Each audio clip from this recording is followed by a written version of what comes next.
Hey nerds, Farmer Jesse here. Welcome to Growers Daily, your daily dose of ecological farming insight. It is Tuesday, October 28th, 2025, and today we are talking about the effects that smoke has on crops, mulching with leaves, and what farming has taught me about people, places, myself, other things. So let's do it.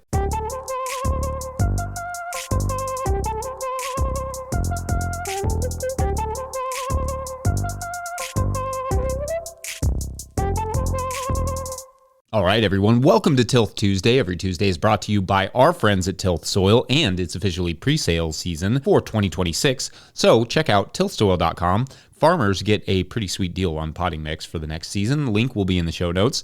I hope your last weeks of October, no less, are starting off nicely. Here it is rainy and cold, and it's going to stay rainy and cool and cold for the next week or the next 4 months, depending on how you look at it. So that's fun, and that's when I probably move the slowest in the farm. But, you know, that's how we roll in the wintertime. Don't forget, tomorrow we are going live at 9 a.m. Eastern Standard Time. That should be fun, as always. So bring your questions here to YouTube, to the No-Till Growers channel, and Mike will help get them to me, and I will try and answer them as much as I can. Doesn't have to be all soccer-related questions either. I'm happy to talk a little bit about farming, up to you all. Also, just want to give a shout out to our Jamaican friends and Cuban friends who are dealing with this massive Category 5 hurricane right now. We're thinking of you all and sending our love, so be safe.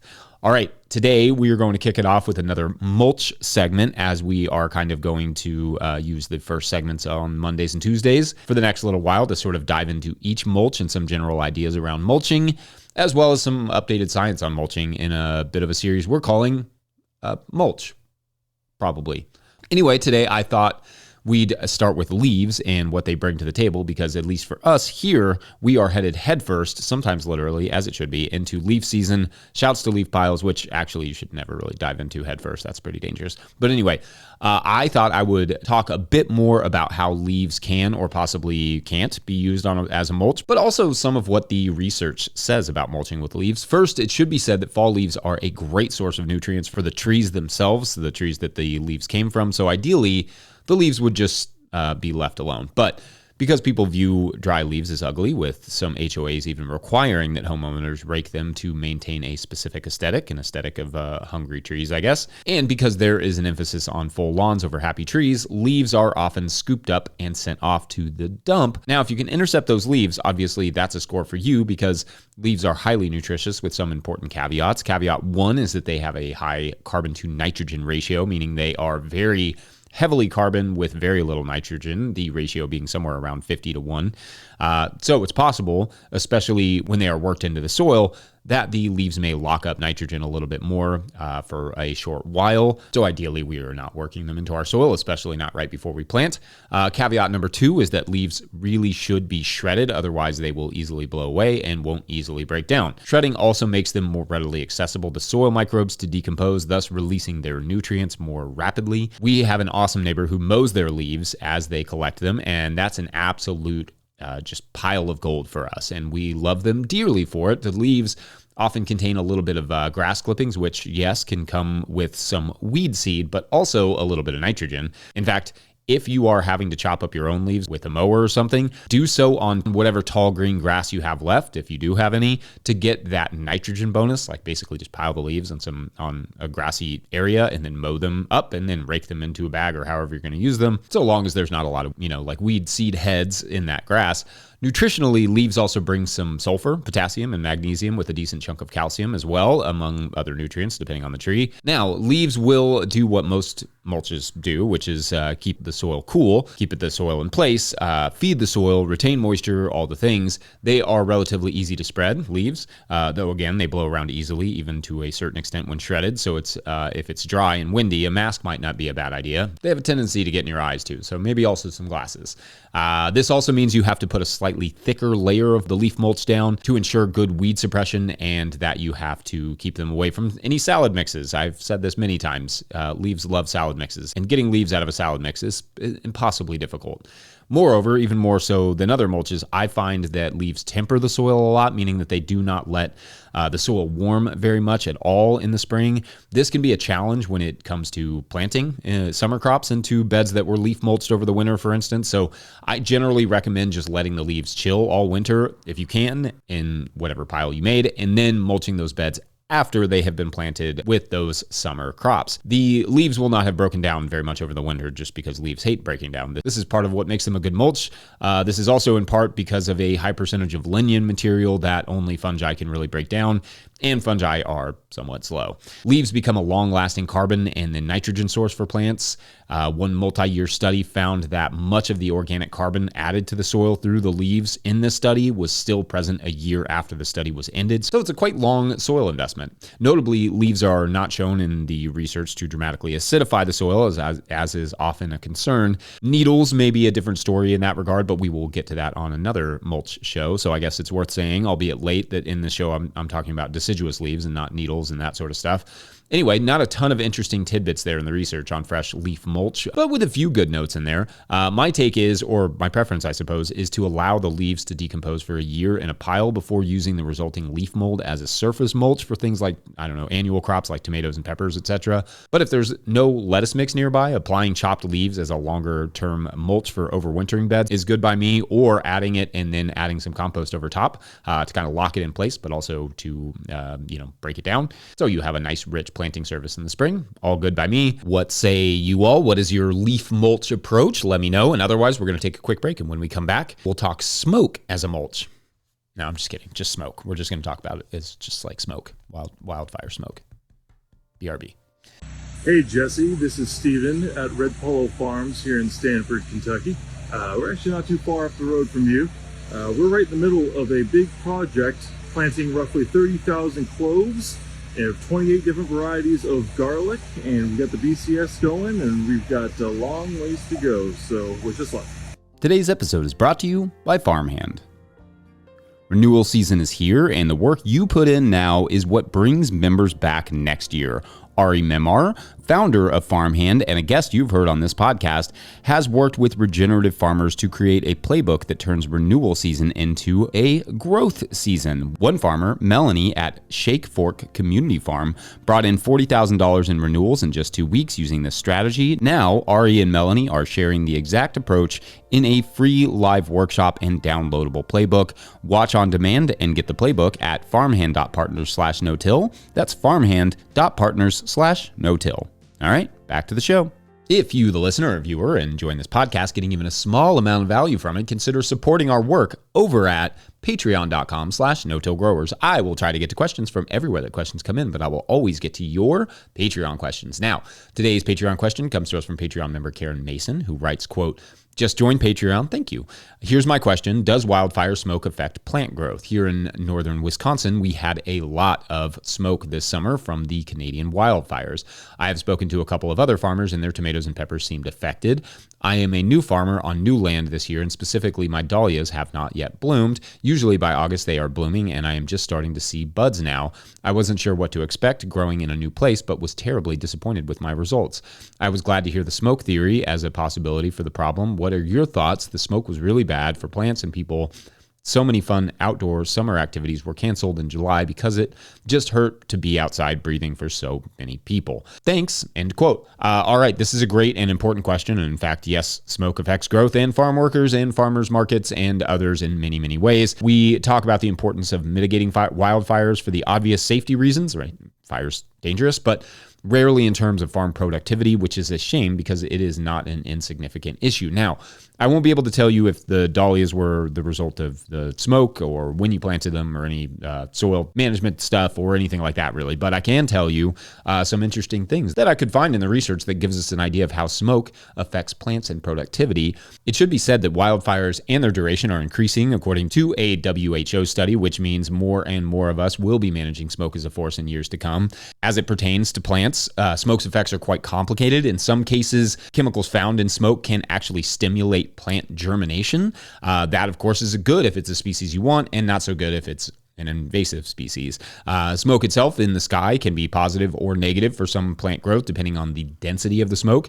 In some lighter cases, smoke may diffuse the sunlight and actually increase photosynthesis. Remember, we love diffuse sunlight here.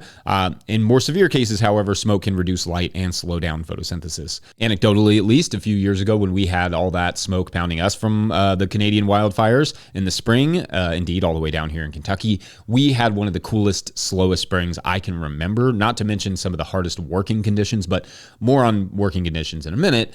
So some diffuse sunlight from smoke may be okay, but the reality is that most situations it's likely to slow down production, according to research, quoting one 2024 Greek study out of Greece. Not study wasn't in Greek. Anyway, if the overall amount of solar radiation is reduced too much, then any advantage from more diffuse radiation may be lost, end quote. Basically, it may be beneficial, but only to a point.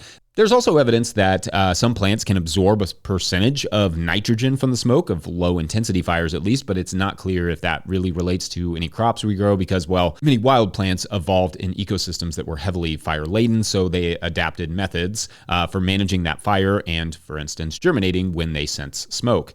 Not all plants fit that description, and biologists can feel free to fill in my gaps here. But before anyone gets too excited that it may be a boon, thick smoke contains ash that can clog the pores of leaves, making it difficult for the leaves to diffuse CO2 for photosynthesis. There is also this interesting risk of fungal and possibly other pathogens that might be found in wildfire smoke being transported long distances. I thought this was really fascinating. There was a study in the 80s that found a sugarcane rust from Africa in the Dominican Republic because the cane in Africa had been burned, launching the spores high into the atmosphere, and then they floated all the way to the Dominican Republic. Quoting the article, quote, "Burning of diseased plants is so widespread and often mandated that there are many similar scenarios for the launching of pathogenic microbes by fire-induced convection," end quote. And from that same article, they discuss how this sort of transmission of diseases is fairly common. Quote, "This phenomenon is well known and can sometimes be forecast. For example, the North American Plant Disease Forecast Center at North Carolina State University publishes on the internet," I don't know why they said on the internet, but anyway, on the internet, "forward trajectories of a spore that causes downy mildew in squash, cucumbers, pumpkins, and muskmelons, and another spore that infects tobacco. Similar forecasts might be relevant to smoke events," end quote. And of course, there is also the farmer or farm worker who has to breathe and may be breathing in not just pathogens, but also, well, carcinogens. In the short term, it's just not fun to work in smoke. Smoke can irritate the lungs and the eyes and possibly the skin. In the long term, risks of cancer may increase due to overexposure. Productivity declines from harsh working conditions. Farmers' markets get shut or limited, thus decreasing revenue for farmers. Food quality and even potentially flavor change. Moreover, fires are not always just trees and brush burning. Houses and buildings and various plastics and chemicals burn too. The smoke, in other words, is not just like wood smoke. It can be a lot of different stuff. I personally think this points to a greater need for better fire management, where our atmosphere and plants could survive, if not even benefit, from small amounts of smoke in the atmosphere, sometimes from prescribed controlled burns. But without that sort of good ecological brush management, the fires get out of hand and the smoke concentrations become significant with so much fuel buildup. So anyway, that's what I have on smoke for the day. What did I miss, or what did I get wrong, or what else should I have included? Got any wildfire smoke stories for us? Let us know. Otherwise, we're going to take a quick break, and when we come back, we will talk about what farming has taught me about people and farming and stuff. That'll make sense in a minute. Be right back. All right, so most of what you see is just dead buckwheat, right? And then underneath of it is like crimson clover coming up. This is a sunflower. Sunflower. Those are all sunflowers. This is all from our milpa patch, and they are fine, despite a pretty heavy frost. Farmer Claire Coleman here from the Winter Growers Podcast. Did you know that I also founded Real Farmer Care, a nonprofit that supports farmer well-being? From my own experiences farming, I knew firsthand that this type of support was missing from ag, so I decided to do something about it. As of today, there are over 500 farmer recipients of a $100 self-care award, with more applying daily. If you'd like to help, each $100 donated supports one new farmer. Visit realfarmercare.com to donate and learn more. Again, that's realfarmercare.com. All right, so a bit of a story time today. I've been thinking about how our farm has changed over the 14 years that it's actually been like a farm entity. It's moved several times due to a variety of factors, and it has been on good soil and meh soil and clay soil and loam, but it has also moved from way out, like in the middle of what we would call maybe nowhere, to where it is now, which is almost a neighborhood. And I have to say, I enjoy the location that we're in now the most that I've ever enjoyed any location. And if we ever moved again, we would probably look again to be relatively nearby people, even if the soil itself is not as good as other places that we've lived. To back up, we tried a couple farms before we landed back where we apprenticed in Bug Tussle, Kentucky. Bug Tussle, if the name doesn't give it away, was not super densely populated. The population was without question some of our favorite people in the world and remain that way, but there were just not a ton of them. Much of that community element of that farming community, as it has been with many farming communities in the country, had left or moved closer to a city. Part of that is for jobs, but also part of that is self-fulfilling, right? It's like where the community goes, the community will follow. So as much as we, loved it there and loved those people, it was also quite lonely at times. It was also quite isolated, to the point that when we wanted to do something, we had to drive an hour or so to do it, which was time and just money intensive. When we had our first child born right there in the cabin, that's when not only the loneliness felt most vivid, but definitely the isolation. Not having a consistent hand to help with the kid locked Hannah down quite a bit because our parents lived 3.5 hours away, and made our job significantly more difficult overall, especially with an off-grid cabin, that all the heat and cooking fuel came from our hands. And I mean, by hands, I really mean a chainsaw, of course. We weren't that crazy. So we made a move to be closer to family. In so doing, we moved closer to town. Whereas before, where we were 30 minutes from even a Walmart, in this new location, we were 35 minutes from Lexington and less than an hour from Louisville. These are pretty major cities in our state. This opened up the possibility for more social interaction, but also for better markets and business potential as a business. And because we were closer to family, we suddenly had a lot more help with our first child and later the second. The primary flaw with this other farm that we were on was that although it had great soil, the land was cheap, and its closeness to markets was great, its proximity to a busy parkway and a gun range, which often made making videos on that farm kind of a hoot. And it was also really inaccessible to customers. So we were having a CSA customer pickup on the farm, but it was painfully difficult to actually get to the farm because of the long, narrow road. And it was, you couldn't really pass anybody. So people didn't love coming back there. Also, the house was a single wide long trailer and would one day have to be replaced just because it was old. So we would have to either build a house or find a new one. The latter felt like the better option. So in 2020, while prices were still reasonable on farmland, we found the farm where we currently live, and it met a lot of the criteria, including good soil, according to the soil maps that tricked us, those goofballs. Our one concern, however, was how big of a change it would be being so close to town all of a sudden and embedded around so many people, because like I said, it's kind of a neighborhood. But I have to say, we have loved it. As I often note, when you have one neighbor, they better be good. When you have 10, you just need, like most of them to be good. And we have nothing but good neighbors here, just notably. The kids have playmates. Well, I guess it's kind of cheating because one of our neighbors runs a daycare, but they have playmates. We have friends in the neighborhood. We are less than 10 minutes from the soccer field, 45 minutes from 2 professional soccer stadiums. So those things are important to me. Within an hour of countless different restaurants and markets. Anyway, I guess all that to say, it's hard to know what you want out of a farm, and everyone is going to be different until you actually farm.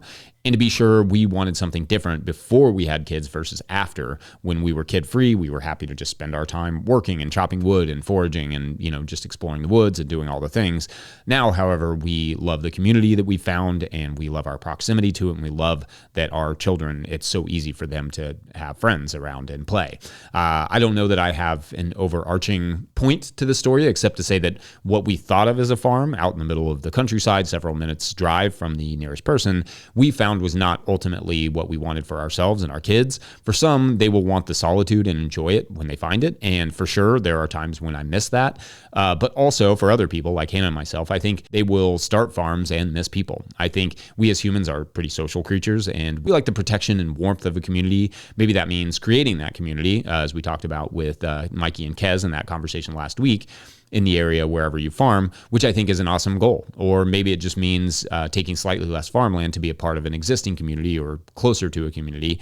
No one right answer there, but I do think it was important for us to not think too permanently about any one farm we've lived on, and instead listen to what the farm told us about ourselves and what we wanted. Any of that resonate with you all? Let us know. And otherwise, we will call it a Tilth Tuesday and get ready for the live tomorrow at 9 a.m. Eastern Standard Time. Don't forget, No Till Growers is now officially a nonprofit 501c3, so donations are tax deductible and greatly appreciated. You can learn more about how to do that in the show notes. Please make sure to like and subscribe and or follow wherever you're getting this podcast. That's an easy way to help us out. Enormous thank you to all of our show sponsors. And if you'd ever like to sponsor the show, you can reach out to Farmer Michelle at notillgrowers.com. Huge shouts to Willie Breeding for the theme music and Mike Hilbert for the production help and editing. Also, shouts to Epidemic Sound for the background music that you can hear.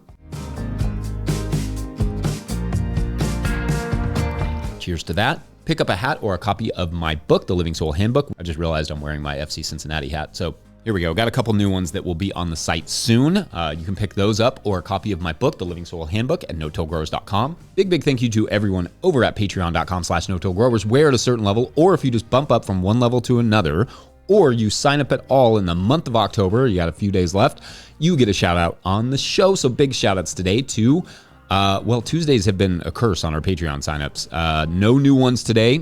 No new bump ups. It's all good. The story will just have to continue on Thursday with the live tomorrow. It's hard to do a live story. But anyway, poor little Anne, all alone with her imagination. We'll have to see what happens on Thursday. Thank you all for watching and or listening. We will see you tomorrow, 9 a.m. Eastern. Bye.